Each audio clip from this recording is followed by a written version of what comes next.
umugore wawe ujye umufata nkaho nta wundi mugore ubaho ku isi.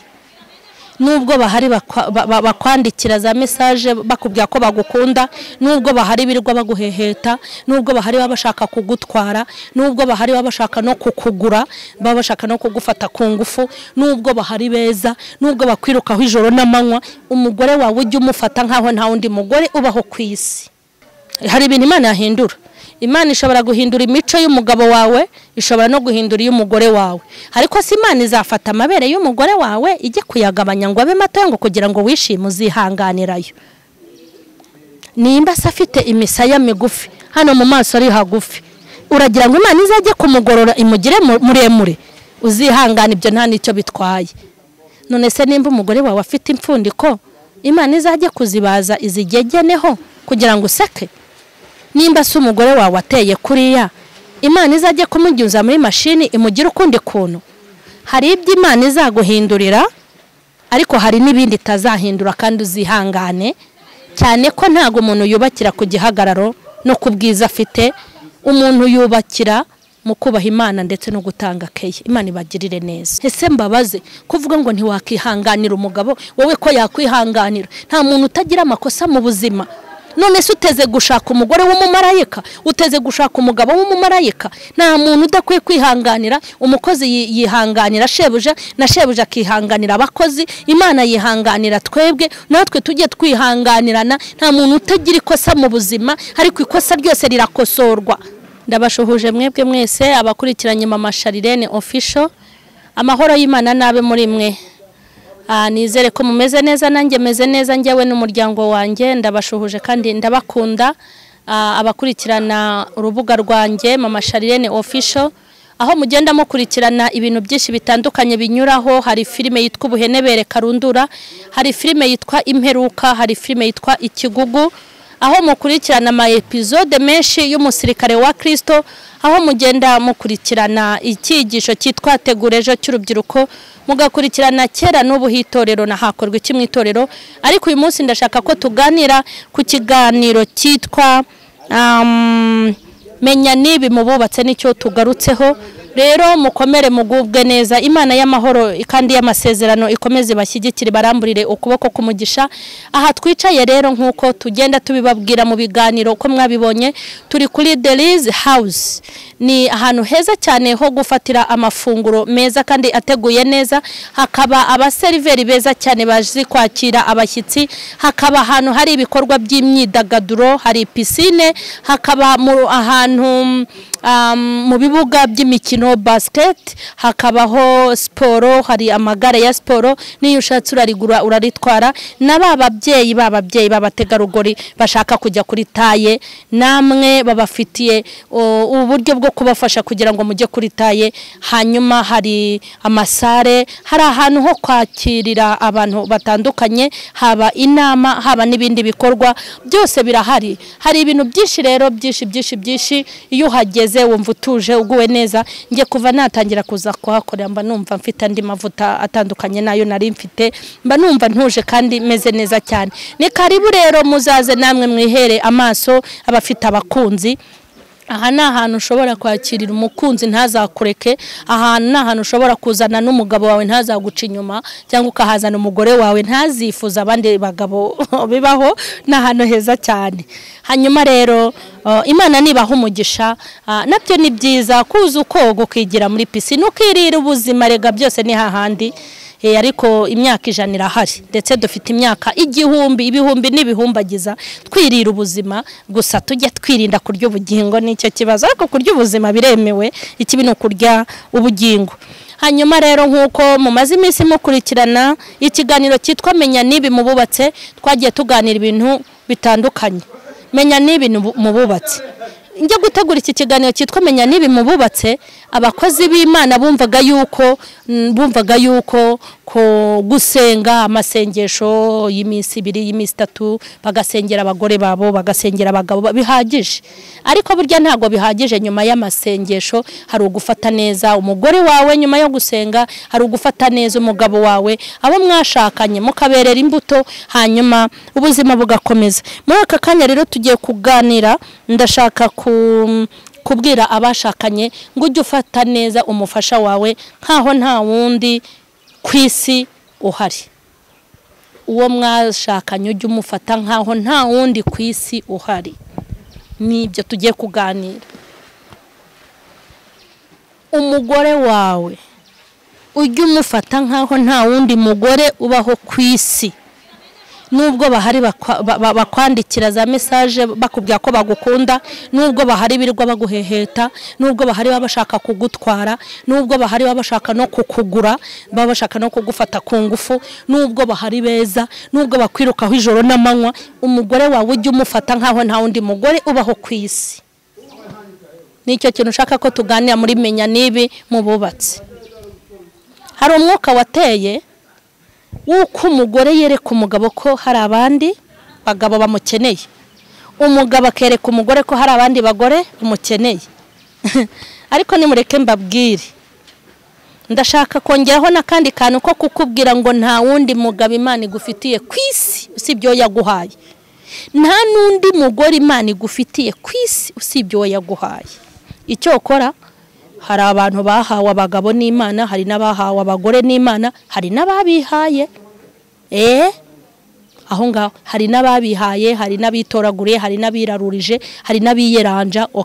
Ariko mwisi yababaho baroko, nubona Imana yo mu ijuru ivuga ngo nguhaye Makurata, cyangwa ikakubwira ngo nguhaye Jane, cyangwa ikakubwira ngo nguhaye Prosuperi, cyangwa iguhaye Yohana, kaguha Matayo, uzicara uzingu uzarinda ujye kuzimu nta wundi guhaye. Icyokora uzamwiha. Ariko ntago Imana igufitiye abagabo babiri, Imana ntigufitiye abagabo batatu, ntago Imana igufitiye abagore babiri, ntago Imana igufitiye abagore batatu. Imana igufitiye umuntu umwe muzashakana mugatandukanywa n'iki? N'urupfu. Icyokora urupfu rwabatandukanye ishobora kugushumbusha. Ariko numureba ukavuga uti sinarinzi ko ari ukuteye, nge nakureberaga inyuma nkagira ngo bimeze gutya, wamugeza mu rugo uti wapi sinakihanganira umugore umeze nkawe. Nagira ngo nkubwire ngo ntago Imana ifite abagore bo kujugunya no gupfusha ubusa, nta nubwo ifite abagabo bo kuvujugunya no gupfusha ubusa. Nubona Imana ikubakiye ikaba ariyo ibyikorera, hari abo yabikoreye muba mubiziranyeho, hari n'abandi biyubakiye baba babizi. Uzihanganira uko ateye nuko ameze. Ikintu uzakora nuko uzabwira Imana yamuguhaye, ukayibwira uti umuntu wampaye ntashobotse. Ibyo ubona Imana yahindura izabihindura, ibyo itazahindura uzihangana. Hari ibintu Imana yahindura. Imana ishobora guhindura imico y'umugabo wawe, ishobora no guhindura y'umugore wawe. Ariko si Imana izafata amabere y'umugore wawe ijye kuyagabanya ngo abe mato ngo kugira ngo wishime, uzihanganirayo. Nimba se afite imisaya migufi, hano mu maso ari hagufi, uragira ngo Imana izajye kumugorora imugire muremure? Uzihangana, ibyo nta nicyo bitwaye. None se nimba umugore wawe afite impfundiko, Imana izajye kuzibaza izigegeneho kugira ngo useke? Nimba se umugore wawe ateye kuriya, Imana izajye kumugyuza muri mashini imugira ukundi kuntu? Hari ibyo Imana izaguhindurira, ariko hari n'ibindi itazahindura, kandi uzihangane. Cyane ko ntago umuntu yubakira ku gihagararo no kubwiza afite, umuntu yubakira mu kubaha Imana ndetse no gutanga keye. Imana ibagirire neza. Nta wundi Imana igufitiye rero. Biriya bintu byanyu mwihaye, ukabaho uri umugabo udashobora kubembereza umugore wawe. Mureke mbabwire mwabagabo mwe, rwose abagore bakunda abantu bababembereza nk'uduhinja. Umugore umutahanira bombo akibagirwa ko ejo wamuhaye rasiyo y'igihumbi. Umugore umutahanira kabiswi akibagirwa ko ejo yagufatanye message z'abakobwa.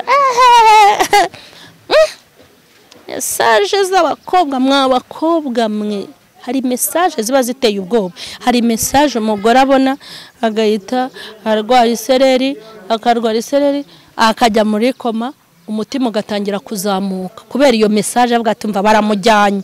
Kandi burya ntimukite kuri message mwabagore mwe.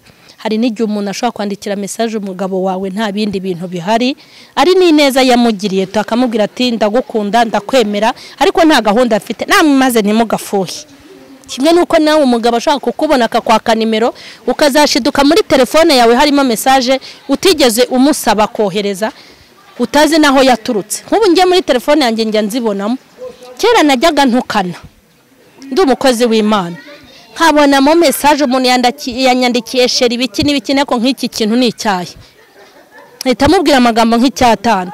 Ariko nabayo narakuze namenye ubwenge, namenye ko umuntu ashobora kwifata akabikubwira wimutuka. Rero ugire n'ukundi umuhugura kuko ni uburenganzira bwe kubikubwira. Ubise wabamara kandi ubahoye ibyo bavuga wabamarira ku icumu. Hanyuma rero muzi kubaho reka nkubwire, ntabwo umugore wawe ari umuyaya uzabikora nabi ukamwirukana ugashaka undi. Umuyaya ashobora kugira amakosa mu rugo yayagira ukamwirukana ugashaka undi muyaya, ariko umugore wawe ntabwo ari umuyaya, ni umuntu mwasezeranye muvuga ko muzabana byiteka, kuko nta muntu mujya mubana kereka abazungu nibo basezerana bakambarwa tuzamarana imyaka 2 tuzamarana umwaka bitewe nuko babanye bakiyongeza. Ariko twebwe abirabura iyo dusezerana nituzatandukanywa n'urupfu, urwaye utarwaye, udukize dudakene, tubyaye tutabyaye, tuzatandukanywa n'urupfu cyangwa Yesu Kristo nagira gute nagaruka. Nta muntu nari numva hagaze inaha mu Rwanda ngo avuga ati turasezeranye ariko nunci nyuma nzagira gute, ahubwo ngiye muzanahindura amasezerano kugira ngo ibyo musezerana muzaba ari byo mubamo. Uzavuga uti ngiye ningufatana n'inkumi muzabihindure, aho kugira ngo musezerane ibintu bivugisha kanwa, ariko nimugera mu bikorwa mu bikwepe. Nushaka nujya gusezerana uzavuga uti nemeye Rufosi tuzatandukanywa nuko yanciye inyuma, kandi umunsi namufatanye message y'umukobwa ngewe nzahita mukatira. Ibyo wasezeranye nawe mukazabana byagize gute nawe we yamaze kubyumva kugira ngo bitazamucumuza. Hanyuma ntimukabane nk'abantu bafite abandi. Nanirwe guhenda umugore wawe, nanirwe kwinginga umugore wawe, niyigira nabi ntanyubahe akabigenza gute. Abagore ntibabuze, ariko uzi ko muvuga ngo abagore ntibabuze ukagira ngo araho mwabahinze. Uzi ko muvuga ngo abagore ntago babuze ukagira ngo araho mwabateye. Ngo abagore bose ni yarara. None se nyine iryo yarara uzajye kuyora mu mayarara, ariko ngo washatse si yarara.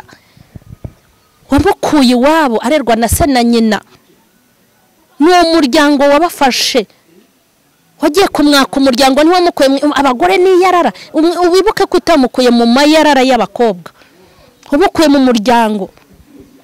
Ngo njyewe umugore ntago yantesha umutwe. Abagore se barabuze, ikitabuze mu rutoki na amashara. Ibyo ngibyo bigatuma mugirana ikibazo, ntumwinginge, bigatuma mugirana ikibazo, ntumuhendahende, bigatuma mugirana ikibazo, ntiwihangane. Nagenda uzazana undi, nakwanga uzishakira undi, nareba nabi nzazana undi. Abakobwa gutereta ni benshi, nta mugore wundi Imana igufitiye umugore umwe. Ujye umufata nkaho ari umwe rukumbi ku isi. Naho ibyo ngibyo byo kwirirwa ukangisha ngo abagutereta n'abakwirukaho, abakwiruka inyuma. Ibaze nyine abakobwa birirwa bakwiruka inyuma, abo bakobwa bakwiruka inyuma wajya kubamaza iki? Ubwo se abakobwa bakwiruka inyuma koko wamufata ukamugira umugore? Mukobwa irwa kwiruka inyuma. None se ko narinzi ko abasore ari bo biruka inyuma y'abakobwa, umukobwa yiruka inyuma y'abasore. Ubwo uwo ni umwari wazajyana mu rugo kumva ko nawe utunze cyangwa ufite. Nufata umugore wawe ujye umufata nkaho ari umwe rukumbi. Nimba uri kumwe n'umugabo wawe n'umugore wawe, menya ngo ni umwe rukumbi. Ni umwe rukumbi, nta wundi Imana igufitiye. Ubu ngubu ibintu barabyoroheje. Umuntu aricara urugo rwamunanira akabeshyera Imana ngo yaramubwiye ngo izamwubakira urundi. Ariko njyewe hari nibisetsa, uzi ko abantu batandukana mu mwaka umwe, mu mezi angahe ukabona yasezeranye n'undi. Hanyuma tuvuge yuko rero uwo nguwo mwamenyanye ejo bundi, ahubwo vuga ngo muba mubarunze. Nuwo ni mutandukanye uzahita ushaka undi, nuwo ni mutandukanye ushaka undi. Uzi ko umuntu apfakara mu kwezi kumwe akabatangije umushinga w'ubukwe. Nicyo kikwereka yuko rero ingo z'ubu ziraregetse, ntago ziriho. Hari igihe muzibekera ngo zasenyutse zitarigeze zubakikwa n'umunsi w'umwe. ntugafata umugore wawe nkaho hari abandi bagore benshi. Ujye ubona ari umwe mu bwiza, mu bwitonzi, ujye ubona ari umwe rukumbi. Nubona ari umwe rukumbi uzamufata neza, nubona ari umwe rukumbi uzamwihanganira, kuko n'ubundi n'umugore uzashaka nta muntu utagira amakosa, kandi ujye umenya ko nawe hari amakosa yawe yihanganira, nawe ujye wihanganira ye.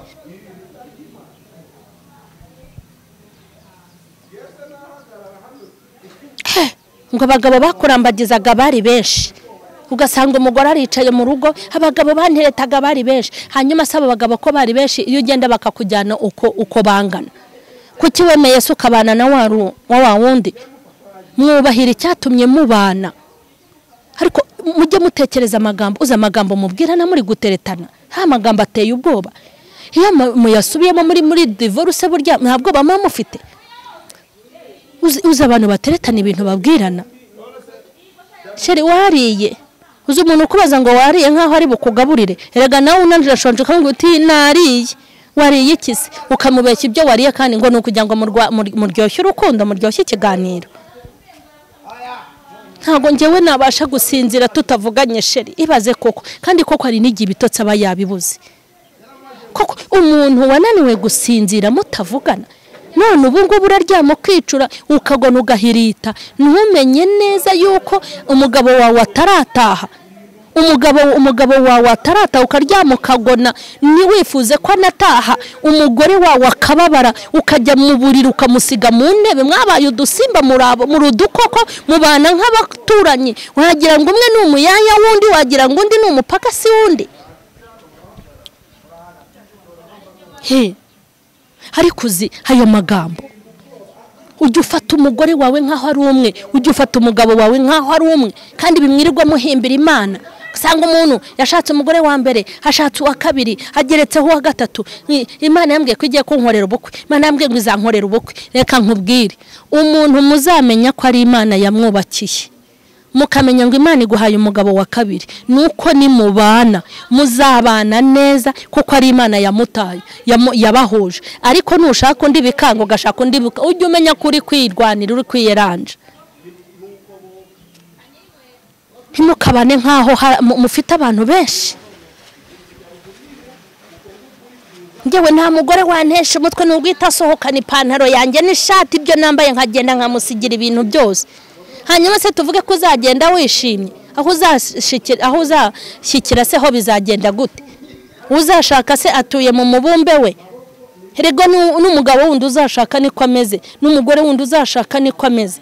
Kuko amahirwe ya kabiri njya nemera ashobora gukomera no gukomeza, na amahirwe yaturutse mu kiganza cy'Imana. Umuntu washakiwe umugabo wa kabiri n'Imana, ngo rugo rurubakika rugakomera, kuko ibintu byose Imana yizeho bifitiye ubwenge n'umurongo izabiha. Ugasanga abantu baragirana amakimbirane ntibifuza kugira ngo bayakemure. Abantu babanye nk'abantu batendekana, abantu babanye nk'abatazarambana, abantu babanye nk'udusimba nk'udukoko, badakundana, batishimirana, badashaka gukemura amakimbirane. Rega kugirana ibibazo mu rugo ni ibintu bibaho, ni ibintu bibaho, kuko no mu bamarayika ngo Imana ibabonamo amafuti n'ibyaha. Ariko se nimba mugirana ibibazo nimubikemure nk'abantu bakeneye gukomezanya. Ariko abantu babana nk'ubuyuko, ugasanga umugabo afite konte ye n'umugore afite konte ye, buri wese aradahira kuri konte y'abana, bakabirenganiraho, bakabaho mu buzima butabanejeje, butari bwiza. Abagabo ni yarara nyine, uzajya uyiraruza iryo yarara, nawe rizakubera iyarara. Ugasanga umugabo nta mpuhwe afitiye umugore. Umugore yagira ikibazo yamubabaza, ntiyifuze kumutereta no kumutera umutoma kugira ngo amugarure umutima mwinginge, kavuga ati nagende, nashaka agendanirako. Umugore yakahukana, umugabo ntabe yavuga ati ni ngiye wakosheje, reka mwereke urukundo, mugarure umutima, nashaka azahereyo. Agahita ajya muri telefone agatangira kureba umukobwa mwiza mu bo birirwa bashumikanye, ati umunsi yahezeyo cyangwa akangirira gutya n'uwo mukobwa nzahita nirebera. No, ntago ari byo. Nta wundi mugore Imana igufitiye, nta n'undi mugabo Imana igufitiye, sibyo ko mwirwa muyibeshyiraho mu nsengero muri ubwo bushumba n'ubupasiteri bwanyu, wirirwa ubeshya ngo Imana yaguhaye undi mugore, Imana yaguhaye undi mugabo. Nawe urabizi ko nta Mana yamuguhaye. Imana si ifite ibintu byo kujugunya. ntabwo Imana ifite abagabo bo gupfusha ubusa ku buryo izamuguha hanyuma ukanirwa kumwihanganira. Ese mbabaze kuvuga ngo ntiwakihanganira umugabo wowe ko yakwihanganira? Nta muntu utagira amakosa mu buzima. None se uteze gushaka umugore w'umumarayika? Uteze gushaka umugabo w'umumarayika? Nta muntu udakwiye kwihanganira. Umukozi yihanganira shebuja na shebuja akihanganira abakozi. Imana yihanganira twebwe, natwe tujye twihanganirana. Nta muntu utagira ikosa mu buzima, ariko ikosa ryose rirakosorwa. Kandi n'umuntu ugira amakosa menshi agakenera batayagira kugira ngo bamugire muzima. Ibyo bintu rero mwishyizemo ngo Imana ifite abagabo benshi n'abagore benshi, ntabwo ifite abo gupfa ubusa. Izamuguha n'umupfusha ubusa mukwambure. Reka nkubwire, ni wipfusha ubusa uri umugore, ukipfusha ubusa mu rugo rwawe, ukajya ureba umugabo wawe nk'ikimbwa ihaze, ukamumara ukabura kumufata nk'idolari, ukabura kumufata neza, ukabura kumuhendahenda no kumwinginga uvuga uti atagenda cyangwa atababara, ukamufata neza nk'imfura yawe, ukavuga ngo nani ifite abantu benshi bantereta. Ndakubwiza ukuri, Imana izamukunyaga. Izamukunyaga, ntabwo izabura umupfakazi izamuha, izamukunyaga ntizabura umukobwa umukeneye izamuha, maze uzasigara ukanuye amajisho ngo bagutwariye umugabo, uze wirukanka hano kuri kamera ngo njye umugabo wanjye twasezeranye bagiye gukora ubundi bukwe. Uzakanura amajisho, ukanura amajisho. N'umupfusho ubusa Imana izamuhundi. Mubafate neza. Nubona ugize umugisha muri iki gihe ukabona umugabo mwiza uguha amahoro, ujye umufata nk'inkima, ujye umufata nka koruta, nk'amabuye y'agaciro, nka zahabu. Nushaka uzagenda ugura isumo umuheke, uvuga uturi imari yawe umuhendahende nka ko muhendahenda umukozi ngo atagenda akagutera abana ukabura uko ujya ku kazi. Ese ko mumenya guhendahenda abakiriya ra? Guhendahenda umukiriya kugira ngo akugurire inyanya z'ijana, umuntu ugupfumba tukwe kumuhendahenda bingana gute? Kuhendahenda umuntu uza kukugurira ubunyobwa bwa 500, umuntu wakubyariye abahungu n'abakobwa ukwe kumuhendahenda bimeze bite? Kuhendahenda boss kugira ngo atakwirukana ku kazi, ariko umugabo wakumaze irunga akakumara agahinda ni gute utamuhendahenda? Ko mumenya guhendahenda ibindi kuki mudahendahenda na Mungu mukabana nk'abakoboyi? Nese umukozi yagucitse ntushaka undi? Ndashaka kubaza abagabo kuki mutinda, ariko reka uziko nge numiwe. Usanga abagabo shamuzi guhendahenda. Reka nkubwire, abagabo bazi guhendahenda, abagabo bazi kwinginga. Reka nkubwire, umugabo ashobora kukubwira ikijambo kamutuka ukamuguti ndakwiyamye n'undi munsi ntuzamenyere. Iyo ndakwiyamye ntigira aho imukora, na nimugoro ukabona yakwandikira irindi jambo, ukamuguta ari kuranshakaho icyo ubundi urambaza iki, ukabona mu gitondo yakwandikira irindi jambo. Ariko uko kwihangana yihanganira abandi akabura kwihanganira umugore bashakanye. Ntago yashyuhirije amazi, yampaye amazi ahoze, ipasi umukunjo yawushyize ahatariho, ipantaro yanjye yajemo imyanda ntago ikeye, angaburira atinze. Ukabona wazanye impamvu ku mugore ukananirwa no kwihangana, ariko ukihanganira abakobwa utereta bakagutuka, ukabona imbaraga zo kubihanganira. Ko wihanganira, reka nkubaze, ko wihanganira nyoko bujugucira mu maso akagusuzugura uri umugabo kugira ngo umukureho amafaranga, kuki utakihanganira umugore wawe kandi kumukuraho ibiruta amafaranga? Ubusa abakobwa mugenda mutereta bakabakatira bakabangira, ntimubihanganira. Hakakubwira ijambo ribi kugeza wakubwa ati mbwishakaho iki, ariko ugakomeza ukamwoma inyuma kubera ko ufite ikintu uri kumushakaho. Kuki utihanganira umugore wawe?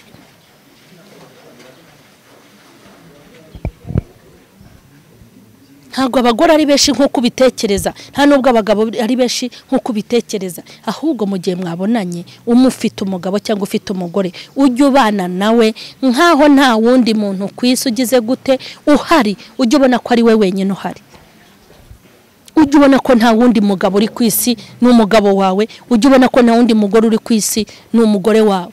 Nubwo umugabo wawe akorera make, nubwo umugabo wawe nta modoka agira, nubwo afite akamodoka karangije igihe, nubwo adafite imiturirwa, nubwo adafite amakonte menshi, numwitegereza ujye ubona ko ari we wenyine uri hehe uri ku isi niwe wenyine nibwo uzamufata neza. Nubona umugore wawe ujye ubona ko ari we wenyine nibwo uzamufata neza. Hanyuma ndimo ndasoza ndashaka kubabwira ngo Imana niguha urugo izaba igufitiye umugabo umwe, igufitiye umugore umwe, ntabwo Imana ifite abo gupfa ubusa. Mu kiganiro cyitwa hakorwa menya nibi mububatse naha tugisoreje naho butaha. Imana ibaha umugisha kubwo gukurikirana iki kiganiro. Mukomeze mukoreshe ya mukomeze mukore subscribe, hanyuma mwandika wepfo kuri comment mutanga inama n'ibitekerezo, kandi n'abandi bashobora kugira ibitekerezo cyangwa n'ijambo n'inyunganizi n'imuguru ushobora kuza ugahugura bubatse muri iki kiganiro, nawe tuguhaye ikaze wazatwandikira kuri nimero ziraho hepfo. Imana ibaha umugisha, nimuhirwe n'ingo zanyu. Amen.